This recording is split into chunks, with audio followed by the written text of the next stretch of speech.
how are Sunni-Shia relations in Britain, and how do the communities here feel about what's been going on across the Gulf region? Well, joining me here in the studio is Dr. Syed Ammar Nakshawani, who's the Imam Ali Chair of Shia Studies, and Dr. Athar Hussain Al-Azri is a Sunni Imam and writer. He joins us now from Leicester. Good evening to both of you, gentlemen. Dr. Nakshawani, let me start with you. This is a divide between Sunnis and Shias that's been going on now, what, 1,400 years. And we've seen how the tensions have escalated across the Middle East. But here in the UK, how are relations between the two communities, would you say? I think the relations between the two communities are very positive in the UK. There's some fantastic initiatives which I believe deserves more media attention, where Sunni and Shia leaders have come together to try and bring peaceful coexistence amongst each other. If you look at the Muslim Council of Britain, for example, or the Muslim Imams Advisory Board as another example, as well as a number of initiatives on the university level, you see that Sunni and Shia communities are not allowing any of the tensions that may be seen in the Middle East to affect them over here. And I think it's very important for us also not to always translate what's happening politically in the Middle East as always a Sunni versus Shia tension. Sometimes there are other proxies. Sometimes there may be fights over land, fights over oil. So it's basically a power struggle, is what you're saying. Sometimes there are power struggles that are taking place there. Sometimes the Sunni and the Shia both condemn the acts of certain countries there.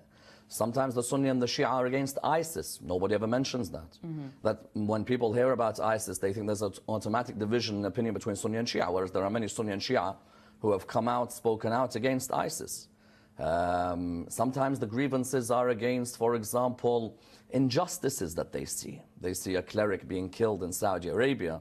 Today there was a statement by the Al-Khou'i Foundation where Sunni and Shia imams got together and they made a statement against what happened in Saudi Arabia. So I think there's some great work going on. There's excellent dialogue in place, and we need to build on that. Well, let's just hear from Dr. Athar Hussain Al-Azri, because I could see you nodding there, Doctor. Are you in agreement? Are we oversimplifying it to say this is all about Sunni versus Shia? First and foremost, I'd like to clarify that I wouldn't term this as a Sunni-Shia divide. I would use the word Wahhabi-Shia divide. Sunnis refers to the moderate mainstream Muslims who have taught and practiced peace and compassion for centuries, whereas Wahhabism is a very new appearance over the last 300 years, which believes in extremism, and unfortunately, this is the official creed of Saudi Arabia. My concern is that in the Middle East in particular, it's taking away attention from the real issue, which is Daesh. And like your respected guest, I don't think that the effects of this Wahhabi-Shia divide will actually manifest itself so much here in the United Kingdom. Number one, because the Sunnis are in the majorities, meaning the moderate Muslims. And number two, because despite our small theological differences, the mainstream Sufi Sunni Muslims work together with the Shias in areas where we have a common interest when it comes to mosques, when it comes to marriage, when it comes to economics. We share our ideas, we respect one another. Unfortunately, the Wahhabi creed respects no one. Would you agree with that? Yes, no doubt. I think many of the words resonate with a lot of Muslims in the UK.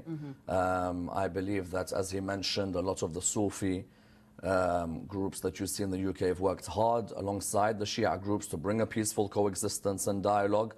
There's a fantastic initiative very soon called the Love Muhammad campaign, where Sunni and Shia are all coming together with a common denominator. They're not allowing the fringe elements to succeed, because there are fringe elements. Well, there are fringe elements. Yes. And actually, I want to ask Dr. Al-Azri about this, because what about the younger generation? What about those youths we see being radicalised? Are they, frankly, are they being left out from this?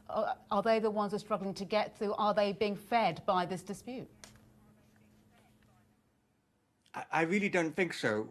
When we talk about the very small minority of youngsters who are being radicalized, again, it's because of the Wahhabi-sponsored petrodollars that are helping that. The mainstream Muslims here, because of the ethos and the social fabric of Great Britain, I suppose, as well, that plays a great factor, is that we don't look at our differences, we look at our similarities. Muslims have always been taught to, as much as possible, focus on what you have in common. We are all the children of Adam.